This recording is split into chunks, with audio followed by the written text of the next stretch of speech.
YouTube, what's going on with you, baby? Yeah, baby boy, what they do, my brother, YouTube? Yeah, that YouTube up and running. I was just showing them over here in my Facebook family and friends, my brother, that I'm actually burning lavender this morning. And so I think people think I just be doing stuff. But everything that I do has reasoning and purpose behind it. Trust me. That I've done studies and I've understood it and I understand it, and I just share my journey here with the world live on YouTube and Facebook, families and friends. You know what I'm saying? I was just showing them YouTube that at the same time, this is what I was burning this morning. It's lavender. It just causes, and those are the lavender cones, and it has purpose. And so this lavender situation, lavender may help improve sleep. So anybody that deals with sleep deprivations, if you have anything that's causing you or preventing you, you know what I'm saying, from sleeping properly for the whole complete 8 hours throughout the night, if you put a lavender scent or lavender scent oil in your room and just let it burn before you even get in the room, just let it come, put a timer on it and just let that thing be burning and have your whole room full of lavender, you know what I'm saying, oil scent. You don't have to burn incense. You can do the oil, or you can just put some lavender in your spray bottle and spray it on your pillowcases and see how you sleep. See how well you sleep with some lavender. So, but I don't want to go there this morning. I didn't come in for that this morning. I promise you I didn't. But lavender may help improve sleep, treat skin blemishes, relieve pain, reduce blood pressure, lessen menopausal hot flashes. Y'all know I have several people in my presence around me that talk about menopausal hot flashes all the time. I have a tea that will help you with it as well, red clover tea. But if you want to burn some incense, lessen menopausal hot flash, and combat fungus growth, and potentially promote hair growth, this is all lavender, what I'm burning right here now. But anyway, how y'all feel this morning? I ain't coming in for that. Let me get a little dab. You know, my little oil, my little vial of oil. Yeah. Put that oil. Grandma and them always had that oil, and they're like, go get that oil out the room. Bring that oil here, boy. Go get that oil and anoint your head with oil. But grandma and my great-grandma and them, they always anoint my head with oil. And to this day, I believe that I'm standing on the shoulders of those men and women of God that caused me to be right here, right now. But to this day, I believe that if the truth be told, I could have been gone a long time ago. And I remember a time when before I gotta go.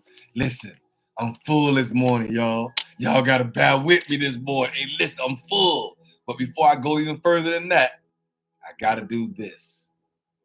Before I go further, I gotta do this right here. I gotta do this. Welcome. How y'all doing, Facebook? Facebook, how you doing? YouTube, what's good with you, baby boy, baby girl, ma'am, sir, bruh, sis?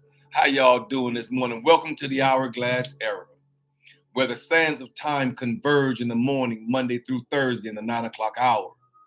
I am Kendrick B. Davis Sr., your thought-provoking specialist, and I'm on assignment.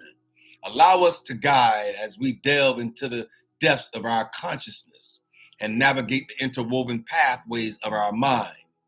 Join me on this thought-provoking journey where we explore the spiritual, intellectual, and physical realms, peering into the very essence of health awareness and holistic understandings. Everything on this earth is symbolic of the hourglass concept. Did you hear me? I say everything on this earth is symbolic of the hourglass concepts. Its center represents neutrality, balance. A pivotal metaphor here for our journey, the journey that we're on right now. It's a pivotal metaphor. Ooh-wee. And so just as the pH transition from acidity to alkalinity, so too must we navigate our thoughts from discordance to harmony. It's about transversing the realms of the 7 chakras, unlocking the spiritual experiences, and aligning our conscious selves with the greater aspect of life. Each session here, hear me, because this is real. I said each session here unravels the unexplored conscious thoughts of human existence, inviting you to awaken, transcend, and comprehend the vast expansions of our inner world. So come, YouTube, come, Facebook, tune in, and let's embark together on this extraordinary odyssey towards enlightenment. How y'all doing this morning? Y'all ready to go? Huh? Y'all ready? Are y'all ready to go? I'm just asking you, are you ready? We might as well go. Since we here, we gonna grow. So we gonna grow as we go. Ooh. I say we got to grow as we go. And so I'm here this morning. I'm thankful for being here. I'm on my assignment. My assignment might not be yours. Did you hear me? I say my assignment might not be yours. Most likely it's not.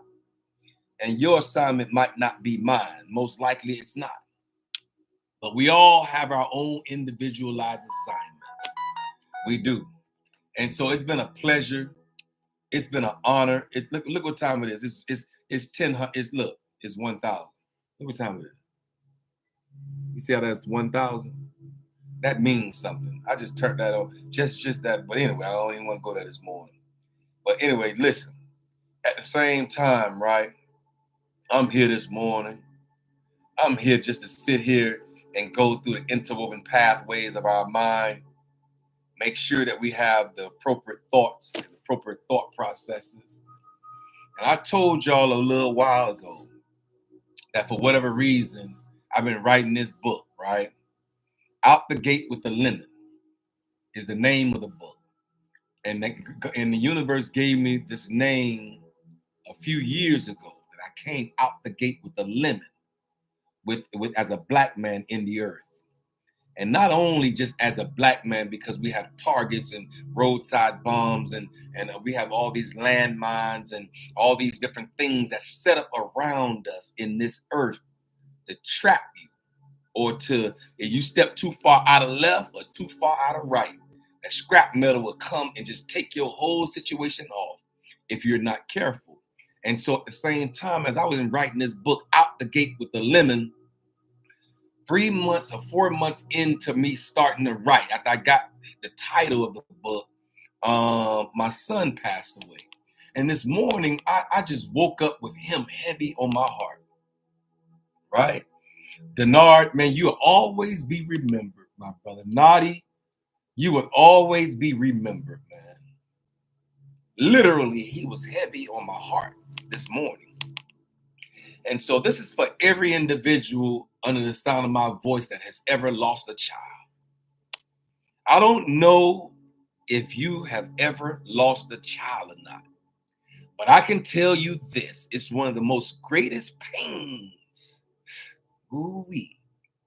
is to lose an offspring, a seed out of your loins, whether you are a man or a woman, whether it was through tragedy or whether it was through accidental death, or whether it was through, a health situation like the C word, or whether it was just my son just laid down, went to sleep, and never woke up. Anyway, it's just the mere fact of the matter. If you lost a child, that's a substantial situation here. That's substantial. Because at the same time, it has really done me different. I can't say it was a disservice. I can't say I've just accepted the fact that I can't have any control. And when you in a position when you don't have control, ooh-wee, and what be will be. What's allowed is allowed. And what the circumstances may be are the circumstances that may be. So I don't have any control over that fact. All I have control over is how I respond to his death. And I'm still here. I'm still on assignment. I'm still okay. I'm still all right.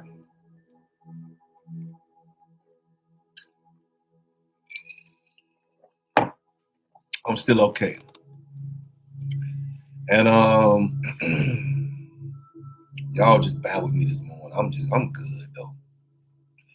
I said I'm good. I see. Did y'all see the title of this session? I said, did you see the title of this session? A be the blessing. I had to take some time to just one day look over my whole entire life. And that was day before yesterday. I laid in the bed. I just kind of like had the covers pulled up really close. Only thing that was out from under the covers was my neck, from my neck up. I just pulled the covers up and I just laid back and I just thought. And in the process of this thinking, I wanted to start writing. I don't know. Sometimes soonest by the time I have these thoughts in my mind, and then I have to reach over and get an ink pen or a pad or grab my laptop and go to typing and open it up and try to go to, first I got to log in and go all through these whole processes. By the time I get to the point where I'm at the book and it's time to write, I draw a blank for whatever reason. I don't know. And I remember a time when the universe said, open the laptop in order to speak into the minds of the people. But in the process of me doing this, he also said, tell your story so I can get the glory. This is what he said. And so I'm here out front with the light shining on my life, with this light shining, that I'm on the stage, if you will, and the lights are on me when I stand here before the minds of the people. And so I don't know how he's working this thing out. I don't know how. But as I had the covers pulled up and I was just laid back for a second, and I had just got home, and I kind of showered and got myself together, and I just kind of sat on the edge of the bed, and then something just laid me back, and I was just kind of in my zone, just thinking. And during this whole process, I said, you know what? It's been substantial people in my life. It has really been substantial people that I can see over the pathways of my life, how the universe has brought people in my life that made a point and made a pivotal change and caused a pivotal trajectory to happen in my life based on their presence being in my life. And I know this one brother, real humble brother, that has played a substantial pivotal role in my life during seasons in my life when I was in my valley low. This is just the truth. Doesn't matter, y'all. Y'all got to flow with me this morning, because I'm finna just listen. Y'all gonna have to flow with me this morning. And this young man, I call him Ant. Now he called himself Mr. Biggs. And now I call him Mr. Anthony Biggs. Anthony Biggs, if you ever get an opportunity to hear this, my brother, I want you to know something. That your presence that came through in the pivotal moment of my life was substantial, soldier. And I remember laying back. Had just had an accident that broke my right hip and my left ankle, and I had immediate surgery. And I woke up in a full body cast. I was in a full body cast from under my chest all the way down, both legs. Had a big stick going from the top of my knee, my left knee, down to the bottom under my left leg, holding a big stick that they wrapped it in a cast. The only thing that was out on my right foot was my toes, and the only thing that the cast came to right here above my left knee. And at the same time, this young man, Mr. Anthony Biggs, was substantial. He played a substantial role in my life at this moment. It was as if the universe led us into each other's presence through ministry. And at that moment, I was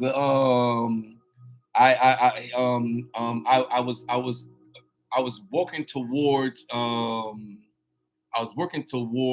becoming a deacon at New Birth Baptist Church, Miami, under the leadership of Bishop Victor T. Curry. And at that moment, he was Bishop's armor bearer. And I remember this came so vivid in my mind. When people are used to catapult and propel you into a new dimension, I just believe that here and now is the time that you give people their flowers. Right now. When you can tell them, yo, my brother, I remember what you did, soldier. I remember at this moment where the director of Deacons, I can't remember his name at this moment, but the director of Deacons at that moment, after I had served about a year preparing to become a deacon in ministry. And at the same time, this young man was already a deacon. He was already the bishop's armor bearer at the moment. And at the same time, I was sitting in church one day. I remember, and he said, "What's wrong?" I said, "Nothing ain't wrong. I just talk." Oh, I remember the deacon name now. He said, "I spoke with Deacon. He said that he desired me to take another lap." And he was like, "What?" This young man said, "What?" I said, "Yeah, man, he just told me that he desired me to take another lap." And let me tell you something about people. When people see, or when individuals having a certain authority over you, and they see potential in you, but they don't know how to address you. They don't know how. So instead of them promoting you, they'll try to stagnate your progress. Ooh-wee. And so at the same time, this young man that was the director of the deacons at that moment said, "No, man, take another lap." He wanted me to do another year in preparation. And this young, I shared this with Mr. Biggs. And if you see and you ever get an opportunity to hear me, my brother, thank you, man, for being who you are. Because sometimes people will see something in you that at that moment you don't even see in yourself. Ooh-wee. And so at the same time, this young man, he said, "No." He said, "No, Kendrick, just chill. I'm going to talk to Bishop. Let me talk to Bishop." And I don't know exactly what this young man said to the person, but whatever he said to Bishop was enough. Ooh-wee. Whatever he said to Bishop at that moment was enough to make Bishop override the director of the deacon's decision, was to try to make me take another lap. And I came by here this morning to tell somebody on the sound of my voice that the universe will put people in place for you on your behalf. Sometimes you might not have the ability to say nothing. Sometimes the universe will tell you to be quiet, even when you do have the ability to talk talk up for yourself on your behalf. He'll tell you, shh, be quiet, and let someone else talk for you. And I remember this young man saying, "I got it together. Don't worry about it. You're going to become a deacon." And it was one of the most pivotal transforming points of my life and my ministerial life, that caused this young man to see something in me and go and speak up on my behalf to somebody that had enough authority to override the decision of someone else. Hey, let me tell you something, Mr. Biggs. Thank you, man.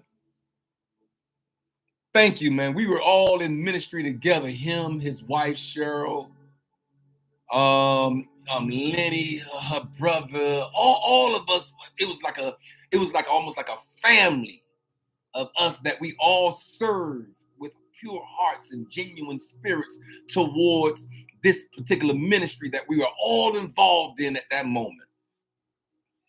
And I tell you that we've actually lived, breathed, understood, comprehend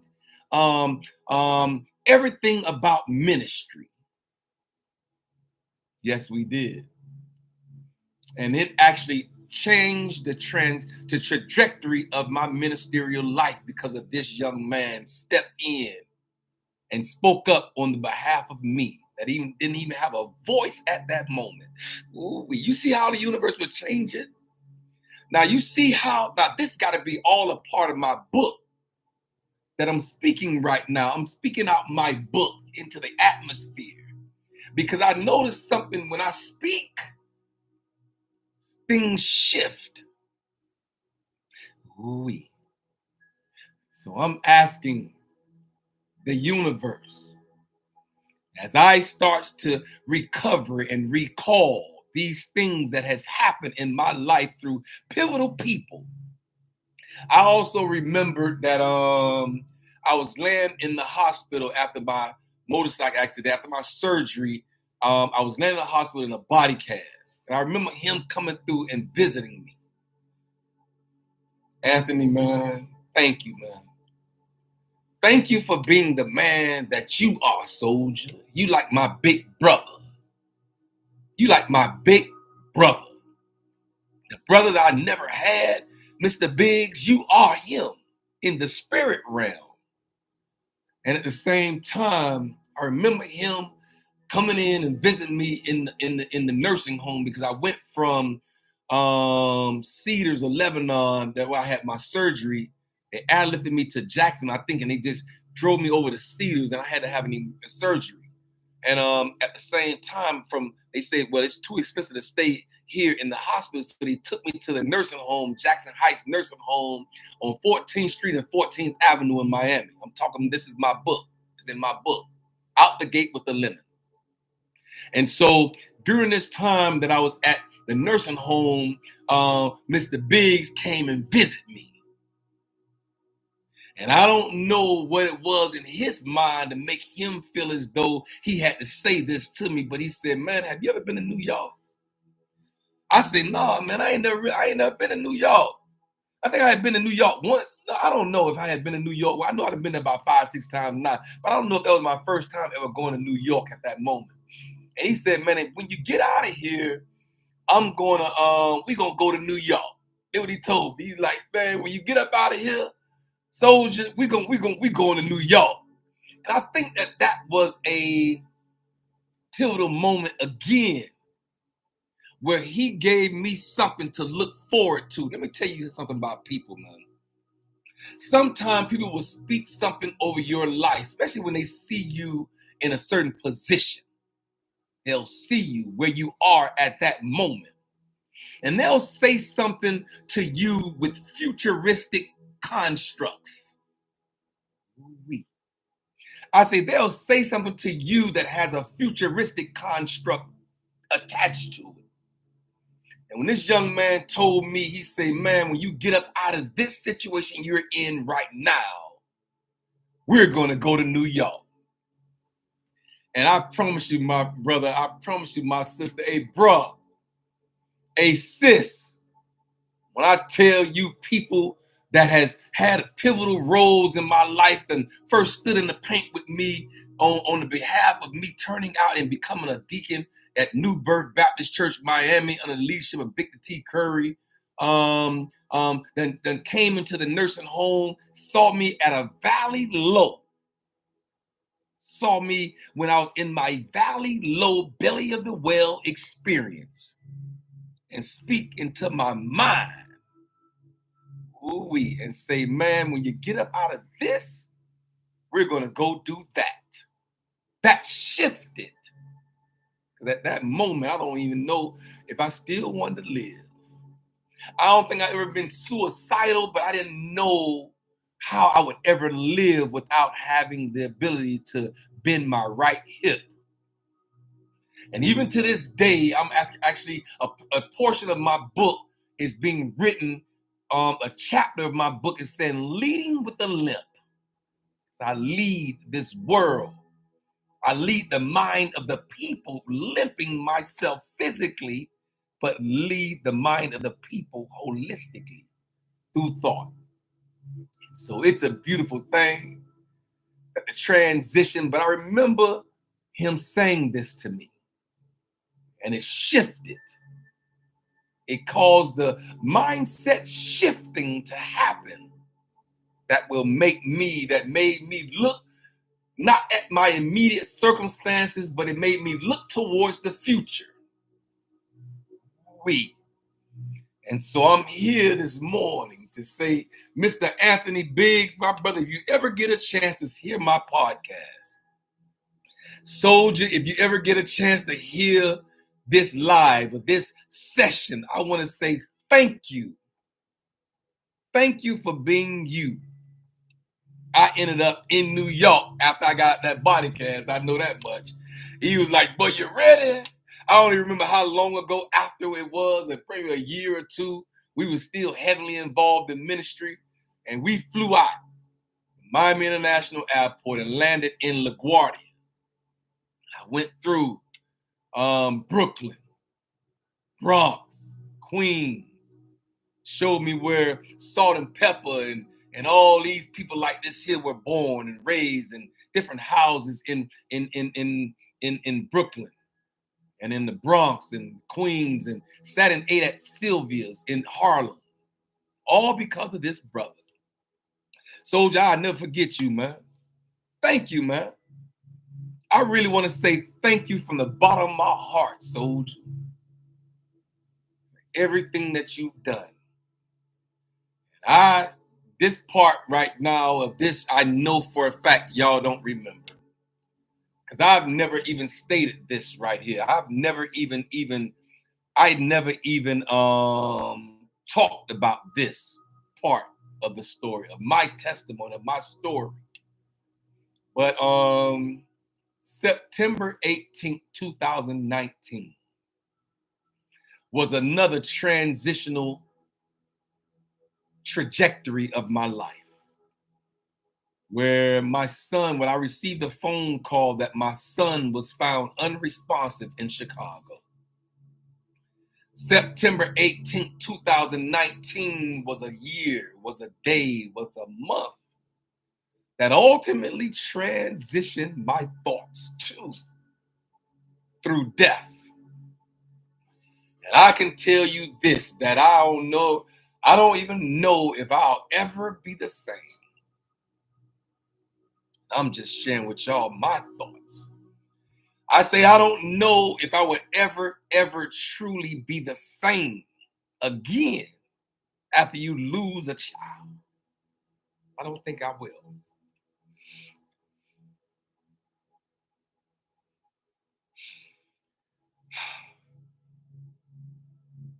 I don't think I would ever be the same, y'all. Did you hear me? I say I don't think I would ever be the same.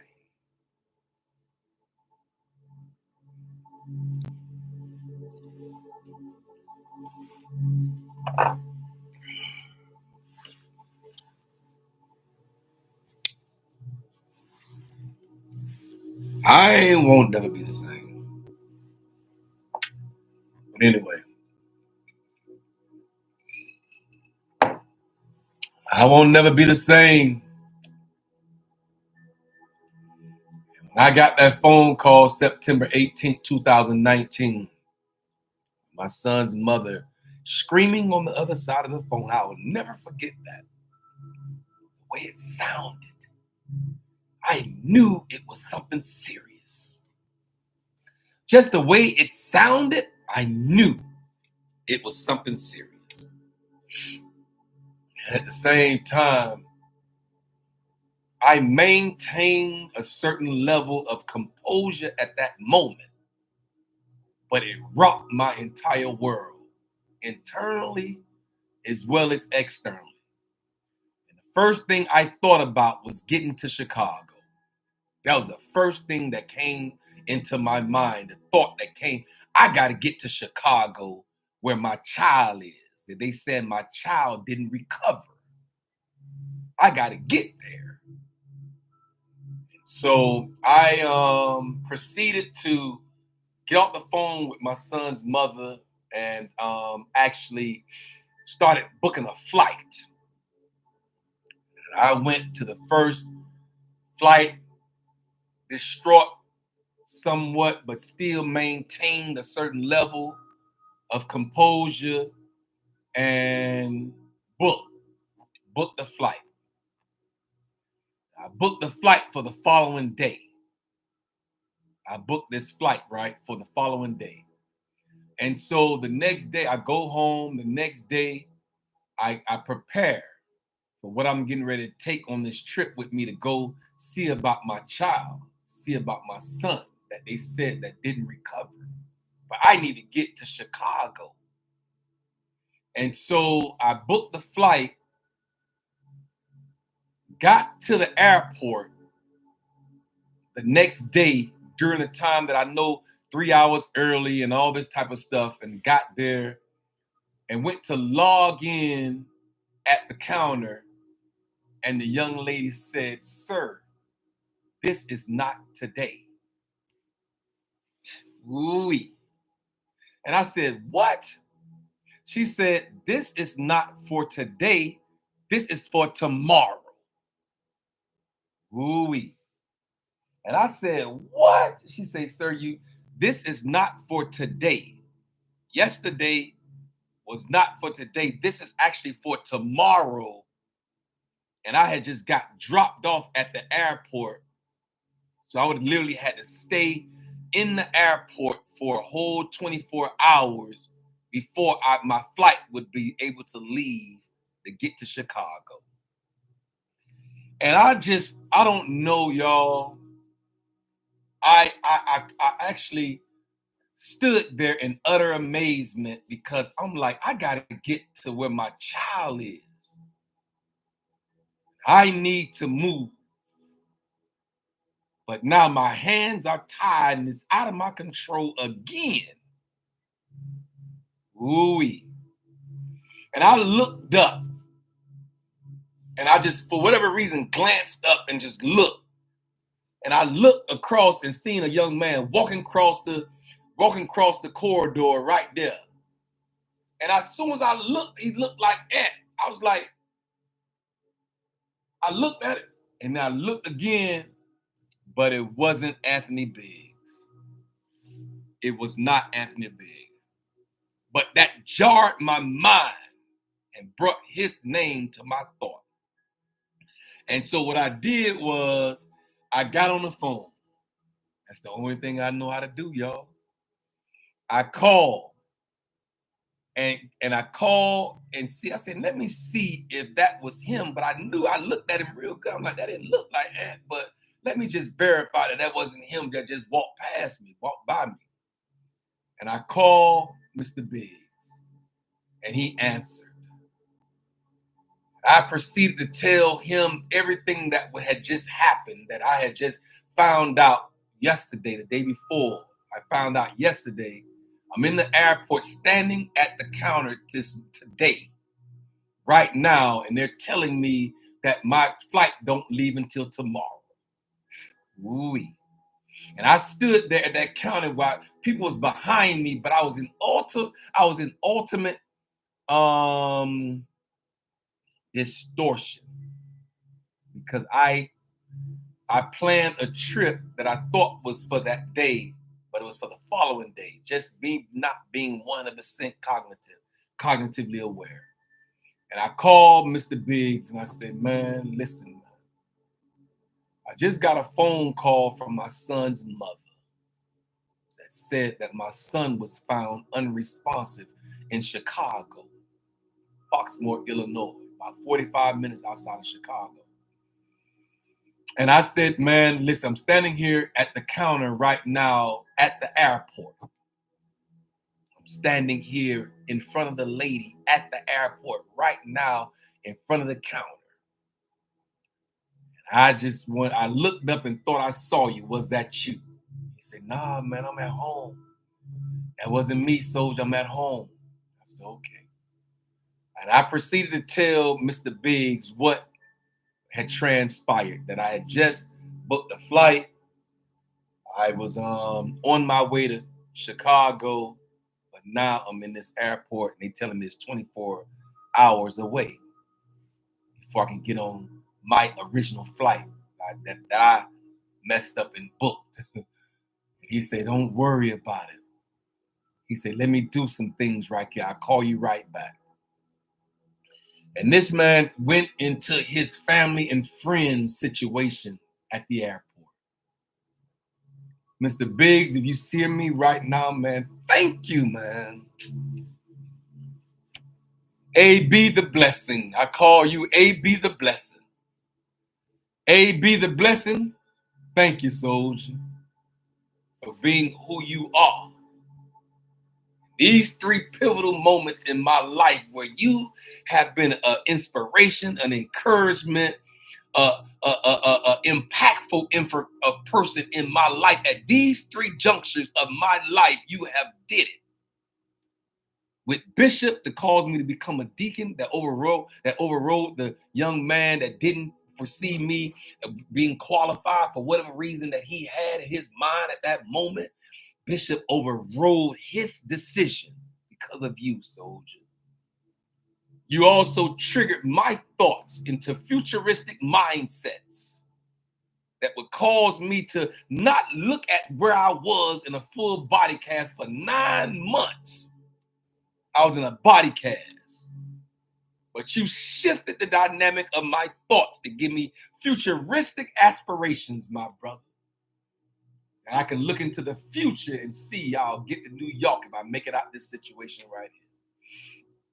You have been inspirational, soldier. I say you have been inspirational, my brother. Thank you, man, for being the brother that I really never had. And as I stood at the counter of this airport situation, ooh-wee, you say, let me call you back let me get some things together and I'll call you back. And he shifted the situation that day, put me under his family and friends situation and caused me to get on a flight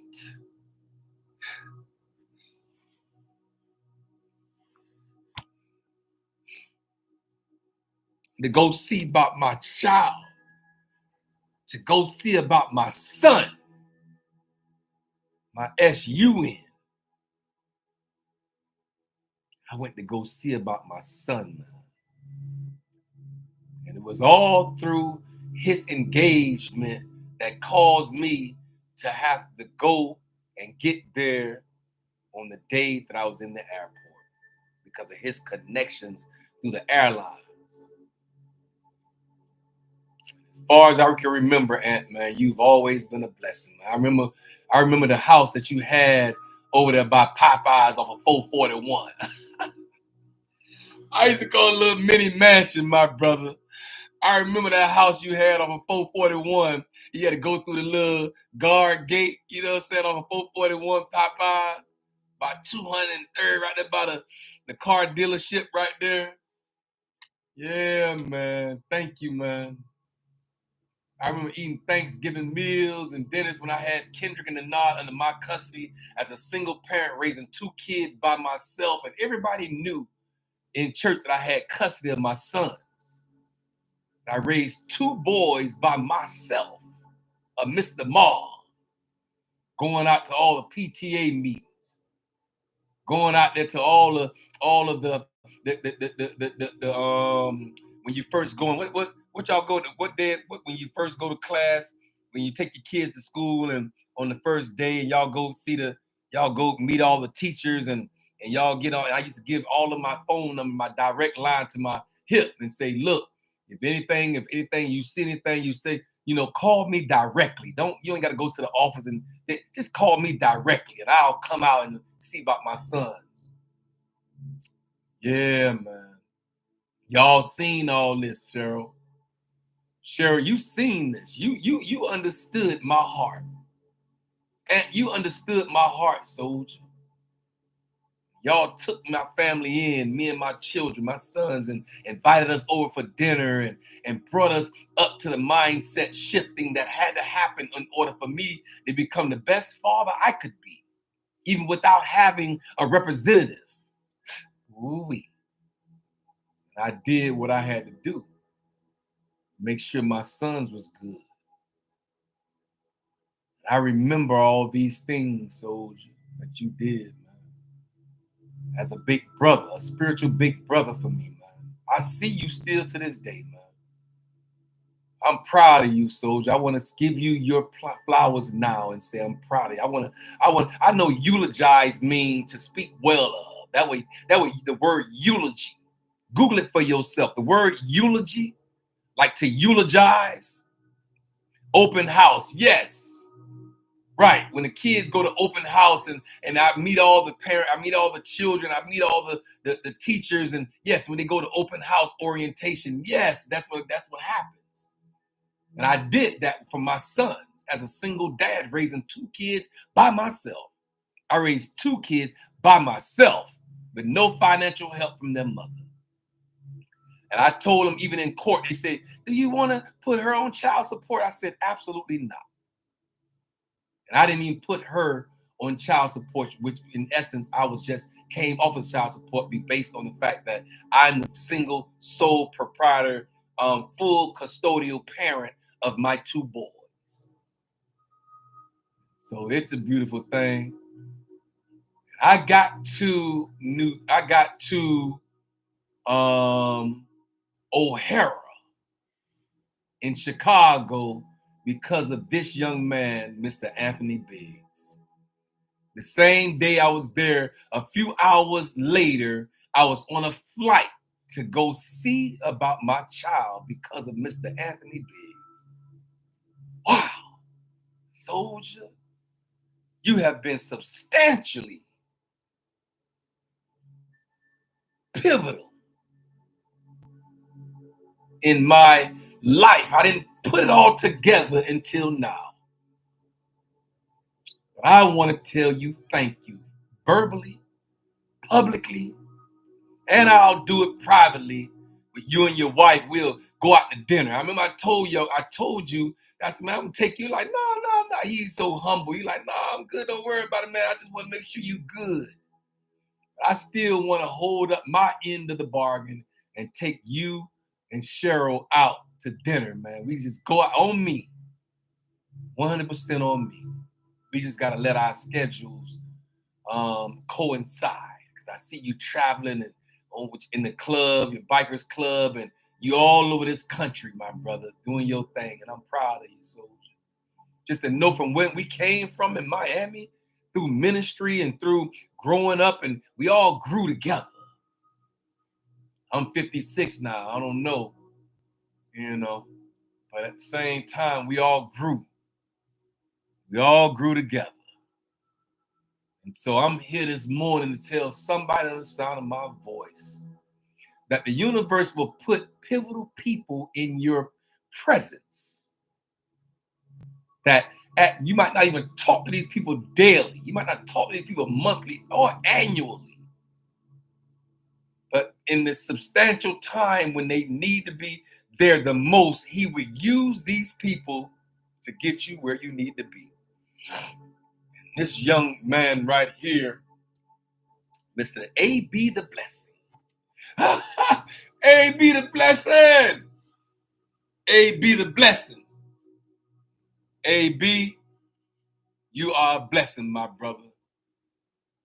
I thank you for all that you've done, my brother. I say, I thank you, man, for being in these very pivotal moments in my life and ultimately transitioned to the trajectory of my existence here on this earth. You moved it. You did that. And I honor you from one man to another, my brother, like a big brother to me, a spiritual big brother. Thank you, man. Thank you for being who you are. I wouldn't have got to that. I wouldn't have gotten to Chicago had it not been for you at that moment that shift the things around and put me on your family and friends list and caused me to have the ability to go see about my son.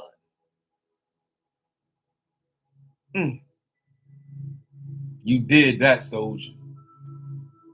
And I made it there. Couldn't find a flight to go directly into O'Hara, so I had to go to Milwaukee. But then his friend, my son's one of his buddies, came and picked me up from an hour. The airports are an hour apart. He drove an hour because I couldn't fly directly into O'Hara, so I had to go into Milwaukee, and that's an hour apart. And at the same time, he went and we drove back. And so I'm here this morning on an assignment to tell somebody on the sound of my voice that the universe will give and put people in your life that's pivotal. In these pivotal moments in your life, the universe will use people to get you to where you need to be. Remember, he told us in a few sessions ago that tell them they are the I ams in the earth. Did you hear me? I say, he said to me to tell them that they are the I ams in the earth. And so we got people all around us. Did you hear me? I said, we got people all around us that are the I ams in the earth. And so I'm thankful this morning. I'm grateful this morning. I'm appreciative. Thank you, soldier. Thank you, man. I can't do nothing else. All I have is the memories of the factual matter. All I have is historical data that the universe brought my mind back to. Show that people will see something in you that you don't even necessarily see in yourself. They will cause you to shift through their presence being in your life. He caused the shift to happen. That I turned out and became a deacon that same year. Overrode the directors because of the input that he had in Bishop's ear. Caused him to say, no, we gonna let him do this. That little dropping that you dropped in my spirit, and you said, when you get out of here, we're gonna go there. That you dropped something in my spirit, soldier, that gave me an additional reason to live. At that moment, I don't know. I was never suicidal, but I don't know. At that moment, I was at a valley low in a body cast for 9 months. It happened in June, and I ain't got to the hospital until February the next year. And so I'm here this morning to tell A be the blessing. Thank you. A be the blessing. Thank you, soldier. Thank you, my brother. A be the blessing. Anthony Biggs the blessing. Thank you, man. You did that, soldier. And I honor you. I'm on my sorrel this morning. Y'all see I'm on my sorrel. Y'all see it? I'm on my sorrel ginger this morning. But A be the blessing. I honor you, my brother. All the things that you and your wife have done, Cheryl have done as a support mechanism. Even when I was raising my kids by myself, man, you always invited me over. Different venues, different, inputs. You like, come on over, man. Just, saying, bring the boys, man. Just come on over. I remember that, soldier. That big little mini mansion y'all had back there behind, a little car dealership right there off of 441. I remember that, man.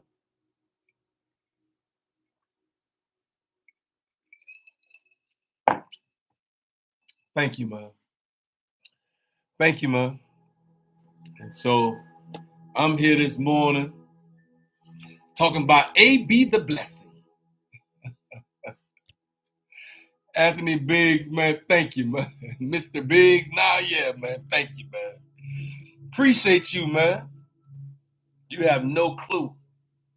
You have no idea how much you have blessed me and in my life and got me on that flight and went to go see about my boy. And he was heavy on my heart this morning. When I woke up, I just thought about my son, my child. And I want to stand here on the behalf of every individual that has lost an offspring. I was looking through my thing, and I saw about 3 people that I know personally. People that I went to school with. I don't want to call these people names. They might not want me to call their name. I went to school with this young lady who stayed a couple of blocks away from me off of 8th Avenue and 40-something Street. She lost her daughter. It's just, man, wow. Just like to sit here and see how we still have to go on even after we have lost someone. That our lives still have to go forward. And that we have to remember that they're our ancestors now. The people that we've lost become our ancestors. And so we have to look to them and knowing that they just went on before us. Every individual under the sound of my voice got to go that route too. One thing that I've discovered about this thing called life at 56 years old. Did you hear me? I say one thing that I've discovered about this thing called life is the mere fact that none of us will get out of here alive. I say that none of us would get out of here, not this dimension.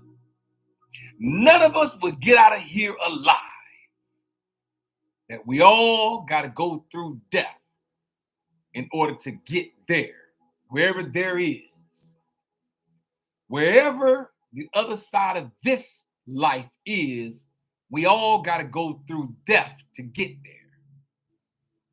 And none of us, no matter how good you've been, no matter how much you've crossed your T's and dotted all your I's, no matter how many times you said yes, ma'am, and yes, sir, and bruh, and sis, and no matter how much you've treated people according to the desires that you want to be treated, no matter how good you've been in this thing called life, or bad, one thing that I've discovered is that you will never get out of here alive. None of us will. All of us got to go through there in order to get to there. Yeah. And so I'm here this morning. I am Kendrick B. Davis, senior your thought-provoking specialist. And I'm on assignment. I am your health conscious coach and your intellectual content creator. I'm also your podcast professor. I'm on assignment, y'all. And this morning was dedicated to Anthony Biggs, my brother. Thank you, man. Thank you for being who you are. Pivotal movements that you've made in my life that caused me to be who and where I am right now today.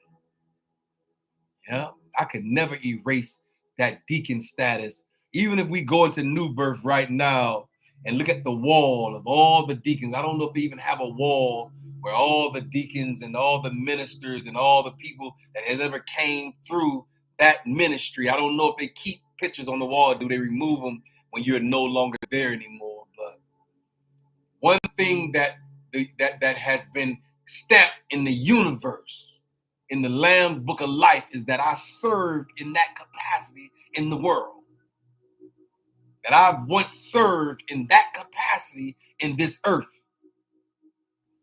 And that's just the truth of the matter. Y'all know truth is a part of our warfare armor, having our loins girded with truth.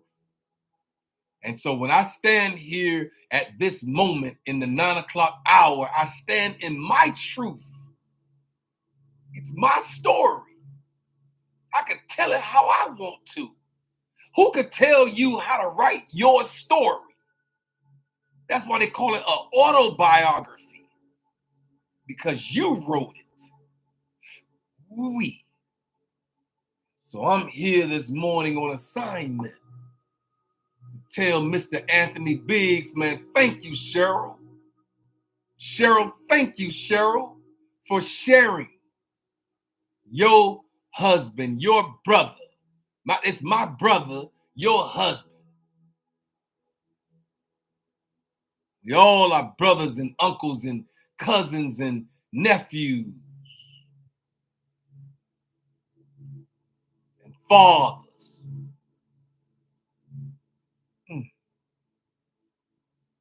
You have to share my brother with the world. That's a blessing right there. He's a blessing.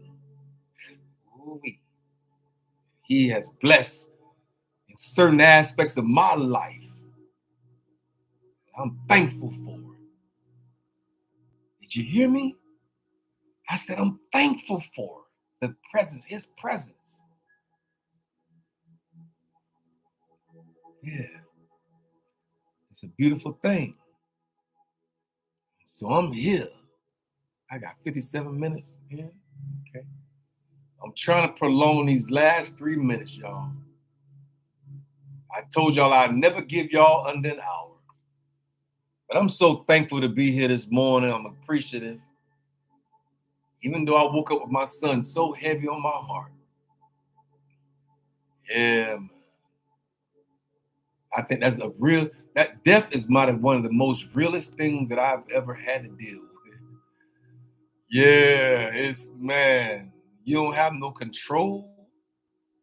You got to relinquish your power. You have to relinquish your understanding and comprehension about what death is. We know it's an energy source that these bodies that we live in, this avatar that we live in right now, will bow back down to the dirt. It's going to bow, y'all, back down to the dirt from whence it came. But then our spirits, what about them? What about those? The spirit, our energy. What about that energy? Does it still live on? We knew that in elementary or middle school, that energy never dissipates. So it lives on. So I'm here this morning on assignment as a thought-provoking specialist to provoke your thought past what you have to endure. Death is something else. People have lost their mothers. People have lost their fathers. People have lost their siblings.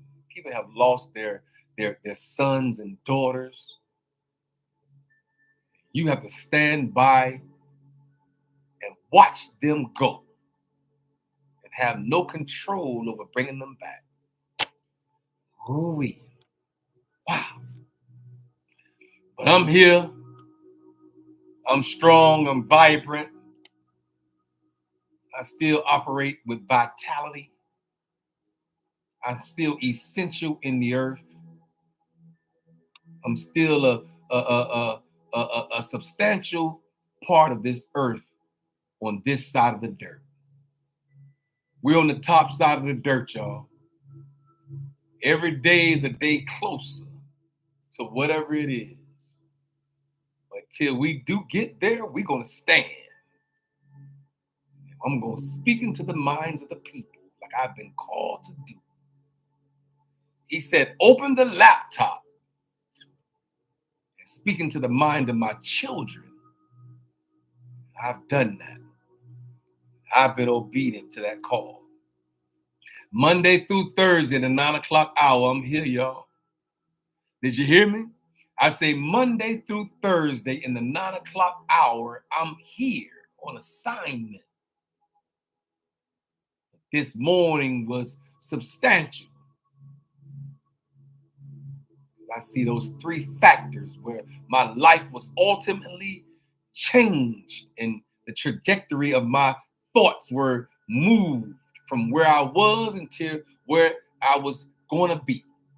Who would ever think that years later, that was in 1993,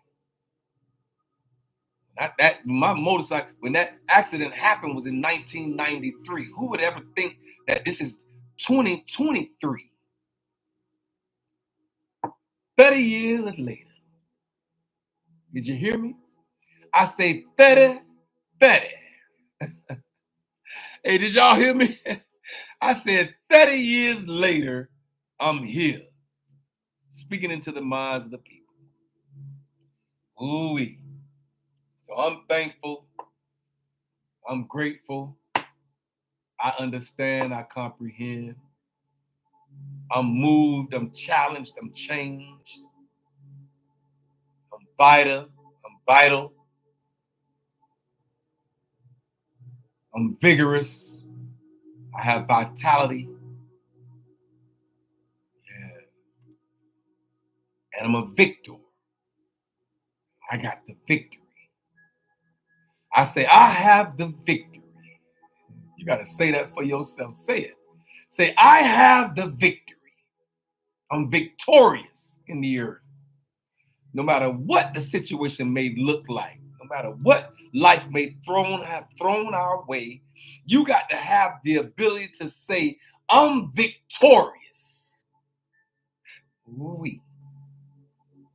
I have the victory in spite of. And so I'm gone, y'all. It's been a blessing to sit here and share with y'all. Did you hear me? I say it's been a blessing to sit here and share with y'all my mind, my thoughts, my understanding, my story. It's my story. This is my story. He said, tell your story so I can get the glory. And I'm going to do just that. I'm thankful. Thank y'all for chiming in with me this morning. It ain't been nothing but a blessing. We'll be back on schedule. I ain't off no kind of way. I said it will be back on schedule. Ain't nothing going on. But at the same time, I'm here this morning to say, A, be the blessing. Did you hear me? I say, A, be the blessing. Mr. Anthony Biggs, you are a blessing, soldier. Over substantial areas of my life, you have been a blessing. And I thank you, man. We don't talk every day. Maybe I need to reach out and call you and just chop it up with you, man. Somehow I know we got to get together with Cheryl and we got to just do this thing. And it's a beautiful thing to be. Y'all, I thank y'all for chiming in with me this morning. I got to go. I'm on assignment. I got a lot to do this morning. Y'all, thank you. Thank y'all for chiming in. It's been a blessing. I am Kendrick B. Davis, Sr., your thought-provoking specialist, and I'm on assignment. Y'all be blessed.